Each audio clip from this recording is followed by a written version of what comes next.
Jan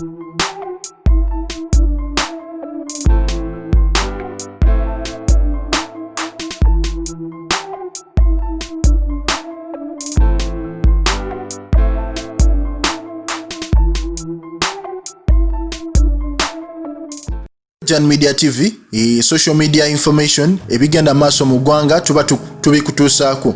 Olunaku olwaleero poliisi ina Ssemaka gwekutte olw'okusobya ku mwana.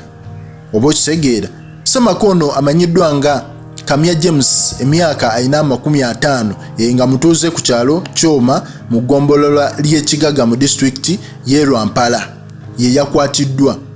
Okusinziira ku mwogezi wa poliisi mu ggwanga Fred Enanga, Kamya akawungezi ak'olunaku olw'eggulo yasobodde okusendasenda omwana Kiggala ali mu gy'obukulu emyaka 14 n'amuyingiza mu nnyumba era abatuuze bawulidde miranga. Enanga mu kwogerako eri bannamawulire ku Media Center mu Kampala agamba nti abatuuze we batuukidde mu nnyumba nga Ssemaka ono Kamya ali ku mwana amusobyako wakati mukulukusa amaziga osegeera olw'obulumi omwana bwe yabadde awulira.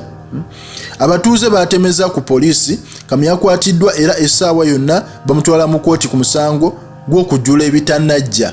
Naye ng'ekikola kino tekiba kirungi. Ebintu nga bino tugezeeko kubanga tubyewala osegeera, kubanga ssaawa zino abantu embeera gye balimu si nnungi, ate kati gwe wotandika okukwata omwana w'abandi tekiba kirungi. Tekiba kirungi. N'ekirala abaana nga bano tugezeeko bakuumira ewaka abaana abato baleme kubanga batambulatambula. Ssaawa zino abantu balina ebizibu bingi, ababbi bangi, buli kimu, so tulina okuba nga twebereramu, tubeere careful. Kale nga we nagambye yonna gy'osinziira nkwebaza okubeera ku Projan Media TV.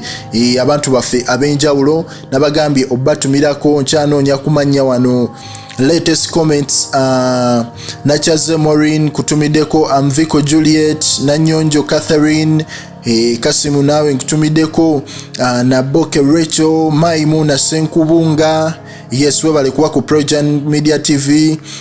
Nachanzi Maureen, Ani Kwagala, Tina Mukasa, mwebale kuba ku Projan Media TV exclusive with facts. Mwebale commenting na yebale Ruth, Shasha Cream, Isabella Barbara, Nachirija Zaina. Yes, mwebale kuba ku Projan Media TV.